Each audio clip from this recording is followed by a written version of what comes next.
ठीक है। So hello everyone, welcome back.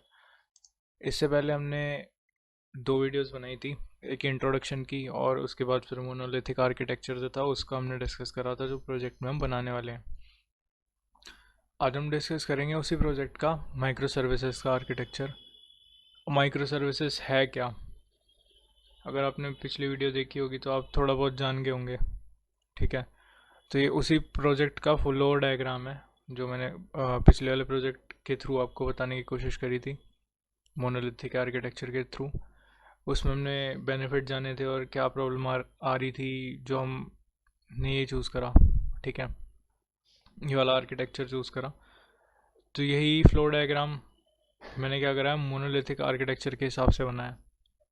Client same है, डेटाबेसेस यहाँ उसमें एक डीबी था सिंगल, इसमें अलग अलग डीबी हो गए। डीबी मतलब डेटाबेसेस आपके।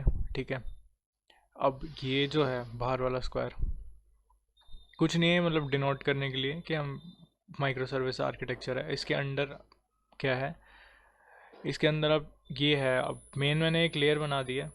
तब जैसे एक घर होता है, ठीक है, घर के घर के बाहर एक गेट होता है, मेन आपका गेट है वो। ठीक है, आप किसी को अंदर आना है तो जाओगे, बेल बजाओगे वहाँ पे उस गेट पे, तभी आप खोलोगे, तभी वो पर्सन अंदर आ पाएगा। राइट, तो वैसे ही क्लाइंट हो गया, ये जो बाउंड्री होगी बाहर वाली, ये हो गया वो घर, और ये हो गया वो मेन गेट। एपीआई गेटवे, नाम भी इसका वही है, एपीआई का गेट। ठीक है, गेटवे। अब ये क्या करेगा, ये क्लाइंट है, सपोज ये पर्सन है जो अंदर आना चाहता है आपके घर के, और ये जो एपीआई गेटवे है वो गेट है। अब ये क्या करेगा, गेट पे आपका जैसे रेस्पॉन्स हो गया, अब नीचे कोई जो आया है आपके घर के वहाँ पे, वो आएगा, बोलेगा कि मैं इससे मिलना चाहता हूँ। ठीक है, तो वो रिस्पॉन्स की फिर वेट करेगा आगे, क्योंकि हमारी साइड से क्या रिस्पॉन्स आता है उसको। उसने रिक्वेस्ट में क्या बोला, उसने बोला कि मैं इस पर्टिकुलर बंदे से मिलना चाहता हूँ गेट पे आपके। ठीक है, तो उसने आपको रिक्वेस्ट भेज दी है। ठीक है, अब रिस्पॉन्स में हम क्या भेजते हैं, अब एपीआई गेटवे।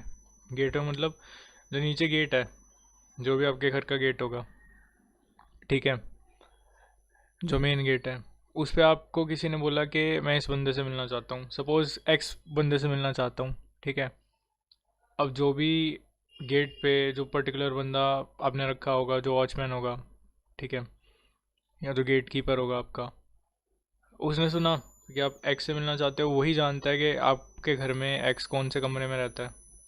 ठीक है, वो जानता है इस चीज़ को, वो जाएगा वहाँ पे, वो बोलेगा कि ऐसे ऐसे कोई पर्सन है आपसे मिलना चाहता है। ठीक है, आगे फिर वो क्या करेगा, उस तक लेके जाएगा रिक्वेस्ट, और उस बंदे को वो ले आएगा। ठीक है, और वो अवेलेबल कर देगा वैसे ही। तो वही काम होता है इसका गेटवे का। यही क्या करेगा, इसने रिक्वेस्ट लिया क्लाइंट के थ्रू, और ये क्या करेगा, उस एक्स पर्सन को आगे जाके फॉरवर्ड कर देगा उसकी रिक्वेस्ट के आपसे ये मिलना चाहता है। ठीक है, वही काम इधर ये करेगा, गेटवे एपीआई। ठीक है, ये क्या चीज़ है, ठीक है, ये जो चार बना रखे हैं, उसके बाद फिर ये। ठीक है, अब ये क्या है, अब जैसे ये सिंगल सिंगल ब्लॉक आपको दिख रहे हैं, ये जितने ये जैसे एपीआई गेटवे है। ठीक है, ये सिंगल स्प्रिंग बूट का एक प्रोजेक्ट है, ये ऑर्डर सर्विस है, ये अपने आप में एक सिंगल प्रोजेक्ट है, ये सिंगल प्रोजेक्ट है, ये सब जो स्क्वायर्स में हैं छोटे छोटे, ये अपने आप में सिंगल सिंगल एक स्प्रिंग बूट के प्रोजेक्ट्स हैं। ठीक है, अब जैसे मोनोलिथिक आर्किटेक्चर में हमने डिस्कस करा था कि उसमें एक ही प्रोजेक्ट होता है, वो भी स्प्रिंग बूट का ही प्रोजेक्ट था। बट तो जैसे कि मैं कह रहा था, ये सब जो होती हैं सिंगल सिंगल प्रोजेक्ट जो भी हो गए आपके, ये सारे अपने आप में स्प्रिंग बूट के प्रोजेक्ट्स हैं। जैसे मोनोलिथिक आर्किटेक्चर में मैंने कहा था, वो भी एक प्रोजेक्ट है, बट उसी के अंदर सब कुछ कोड कर दिया, मतलब ऑर्डर का कर दिया, पेमेंट का कर दिया, नोटिफिकेशन का कर दिया, यूज़र का कर दिया, सब कुछ एक ही में करके मैसी कर दिया उसको। और टाइट कपलिंग वगैरह जैसे ही बताया था वो सब होता है, उसमें प्रॉब्लम होती है। अब इसके अंदर क्या करा है, जैसे ऑर्डर का हमने अलग कर दिया है, पेमेंट का अलग कर दिया, नोटिफिकेशन अलग, सब अलग अलग कोड कर दिया हमने। ठीक है, अब ये अपना जैसे ऑर्डर की सर्विस है, इसको हमने पोर्ट नंबर दे दिया 8081, ये इस पे चल रही होगी अपना, इंडिपेंडेंट है, लूजली कपल्ड हो गई।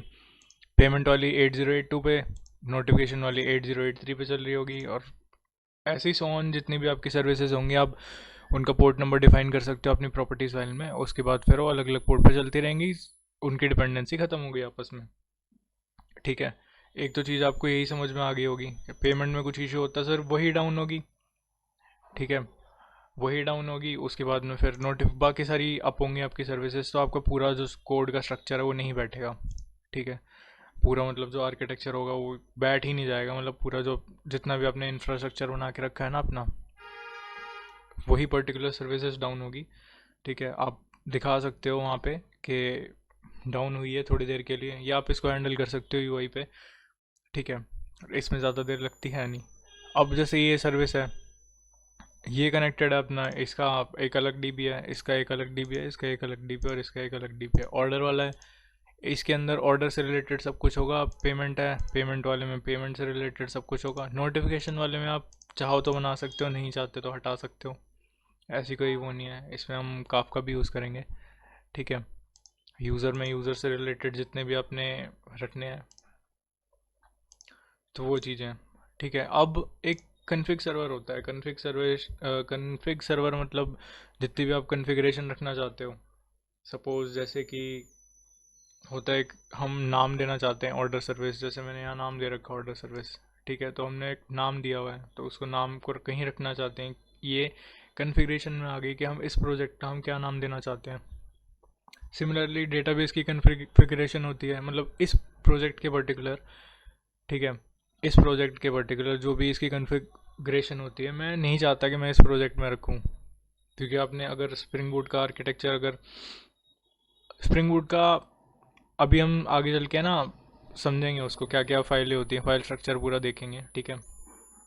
उसमें एक फ़ाइल होती है जिसके अंदर आप यहाँ पे आप डेटाबेस या जितनी भी कॉन्फ़िगरेशन आप करना चाहते हो उसमें आप डाल देते हो, और वो प्रॉपर्टीज हम थ्रू आउट द प्रोजेक्ट हम यूज़ कर सकते हैं, ठीक है। अब मैं नहीं चाहता वहाँ रखना, तो क्या कर सकते हैं, उसका एक अलग कॉन्फ़िगरेशन सर्वर बना सकते हैं हम लोग, ठीक है, जो कि एक अलग स्प्रिंग बूट का प्रोजेक्ट होगा। सबसे पहले वो अप होगा, और वो क्या करेगा, आपके जितने भी प्रोजेक्ट्स होंगे, जैसे ऑर्डर सर्विस हो गई, ये अप हुआ, ये क्या करेगा, कॉन्फ़िगरेशन सर्वर को बोलेगा मेरी कॉन्फ़िगरेशन दे दो, ठीक है।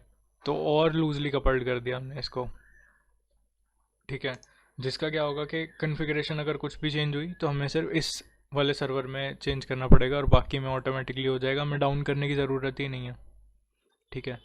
तो कॉन्फ़िगरेशन सर्वर का ये काम होता है। अब कॉन्फ़िगरेशन चाहो तो आप इसी सर्वर में कोड करके रख सकते हो, जिसके बाद आपको क्या होगा कि अब कुछ भी चेंज करना है तो आपको फिर से बार बार डिप्लॉय करना पड़ेगा चेंज कर करके, जो कि मैं रिकमेंड नहीं करूँगा। इसमें हम एक चीज़ और कर सकते हैं, जैसे गिटहब की आप की रिपोजिटरीज होती है ना, उसके अंदर हमने एक फ़ाइल बना के रख दिया। अब हमें क्या करना है, सिर्फ गिटहब रिपोजिटरी में जो फाइल बनाई है ना हमने, सिर्फ उसमें कमिट करना है अपना कोड, और ये क्या करेगा, ये ऑटोमेटिकली उस रिपोजिटरी से कनेक्टेड रहेगा, उस फाइल से कनेक्टेड रहेगा। क्या करेगा, देखेगा, डिटेक्ट करेगा चेंजेस, अगर जैसे ही आपको चेंजेस मिलते हैं, मतलब जैसे इसको चेंजेस मिलते हैं, ये क्या करेगा, ये उनको चेंज को आगे जाके रिफ्लेक्ट कर देगा, तो वही ऑर्डर सर्विस उठा लेगी, वही पेमेंट उठा लेगी। तो हमें क्या करना पड़ेगा, ना ही हमें कॉन्फ़िगरेशन डाउन करने की ज़रूरत है, मतलब ना ही री डिप्लॉय करने की ज़रूरत है, ना ही उनको डाउन करने की ज़रूरत है, तो बिल्कुल लूजली कपल्ड हो गया, ठीक है। अब वैसे ये रजिस्ट्री सर्विस है। रजिस्ट्री सर्विस जैसे इसके नाम से ही लिखा है कि ये सारी सर्विसेज को, जितनी भी जैसे ऑर्डर, पेमेंट, नोटिफिकेशन, ऐसी सर्विस होगी उसको रजिस्टर करने के काम आता है, जितने भी सर्विसेज हम बनाएंगे, ठीक है। इसमें और भी होने वाला, बट एक ओवरव्यू होता है कि ये मोनोलिथिक और माइक्रो सर्विस आर्किटेक्चर में क्या क्या होता है। तो ये माइक्रो सर्विस का आर्किटेक्चर है, पर्टिकुलरली आजकल ये चीज़ फॉलो होती है, ठीक है। आप समझ ही गए होगे मतलब कि क्या बेनिफिट्स हैं इसके।